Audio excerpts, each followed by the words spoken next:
안녕하세요. 개인 투자자분들의 멘토 프로페서 킹입니다. 10월 25일 기술적 분석이 좋은 모닝 브리핑 출발해 보도록 하겠습니다. 자, 일단 미국 같은 경우에는 정확하게 확장 추세형의 하단을 찍고서 반등하는 모습을 보여주고 있죠.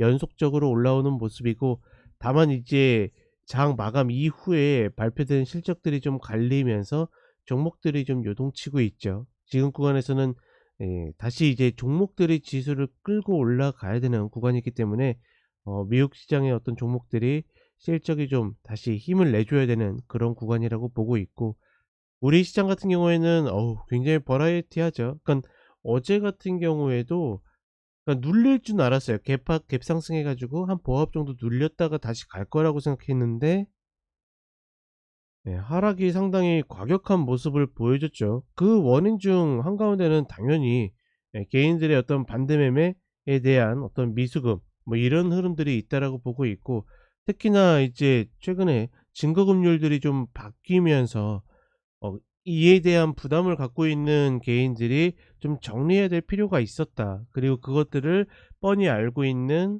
우리 시장의 세력들이 한 번 정도 눌러 주면서 말 그대로 극한의 공포를 느끼게 만들었다라는 생각을 좀 갖고 있고, 결국은 2323, 어제 정확하게는 2326 자리를 밟았죠. 이 자리를 밟고 반등을 했기 때문에 단기 저점은 확인했다라고 봅니다. 제가 코스닥 기준으로 775.81 라인을 밟아야 된다라고 이야기 드렸죠. 그 주말 라이브 방송에 이야기 드렸던 내용이고, 그 자리를 결국은 종가상 위로 마감을 했고 779 라인 마디까지 완성을 했기 때문에 단기 저점은 확인되었다라고 보고 있습니다. 다만 그렇다라고 해서 저점을 이탈껏 끌고 매수 들어가기에는 폭이 일단 상당히 좀 벌어졌기 때문에, 뭐 그런 추격보다는 이미 이야기 드렸던 대로 이 아래 구간에서 매수하신 분들은 이탈컷 걸고 홀딩해서 가져가시면 되고, 결국은 오늘 혹은 내일 흐름에서 2400 중심값을 넘어가 가지고 안착을 해야 좀 더 움직일 수 있지 않을까 생각을 합니다. 자, 우리 시장의 대표적인 어떤 매수 추천 종목 같은 경우에는 주말에 기관차 때 이야기 드렸으니까 그 부분 계속 확인하시면 되겠습니다.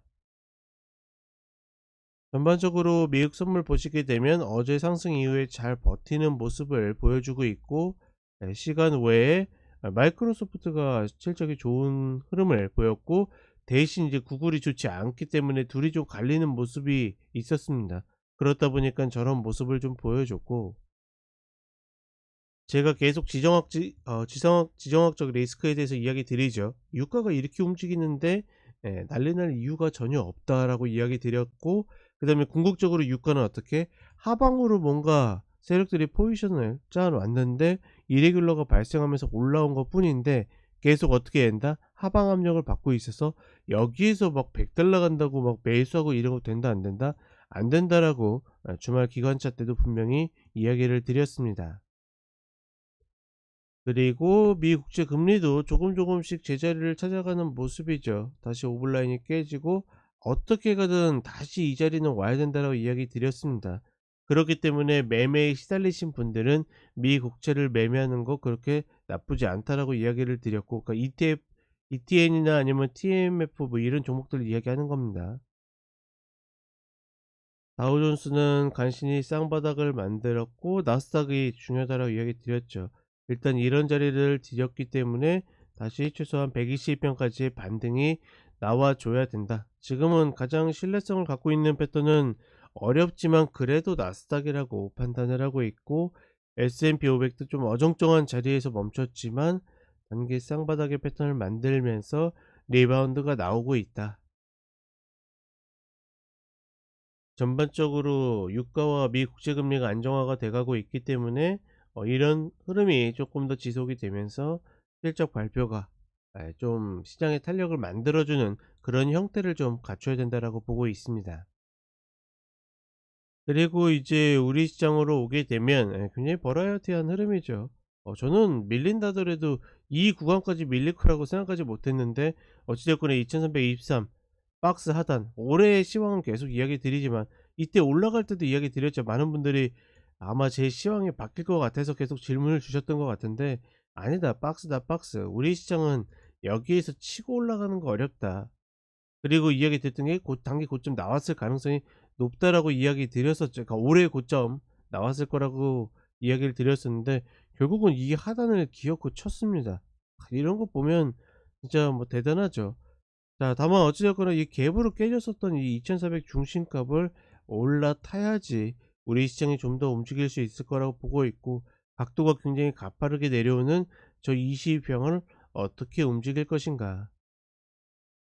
그리고 코스닥 역시도 생각보다 한 텀 더 내려가서 움직였고, 종가상에 일단 마감을 해야 되는 자리들을 다 마감을 해 놨고, 그 다음에 갭이 하나 발생을 했었는데 이 갭마저도 메워 놨기 때문에 여기에서 조금 더 탄력 있게 올라가야 되지 않겠는가. 영풍재지 사태로 인해서 지금 미수금들이나 아니면 신용이나 이런 것들이 굉장히 쪼였기 때문에 단기에 정리해야 되는 개인들이 분명히 있었을 겁니다. 그렇다 보니까 개인들의 매물을 유도해 냈어야 됐고, 뭐 이런 것들이 어제 어느 정도 출회가 됐기 때문에, 그러니까 오늘이 어떻게 보면 그 조치가 이루어진 D+2일이기 때문에 오늘의 어떤 매물을 받고 나게 되면 다시 좀 수급의 균형이 갖춰지지 않겠는가 라고 판단하고 있고, 일단은 816 정도의 리바운드까지 나올 가능성이 있다. 결국 얘도 22평을 어떻게 할 것인가가 관건이라고 보고 있습니다. 자, 이렇게 이야기 드렸고, 모닝브리핑도 이제 100회를 넘어가면서 저희가 광고를 제거하였고, 이제 저희 종목 오전 오후 시황도 이제 200회가 넘어가면서 같은 조치를 취하려고 합니다.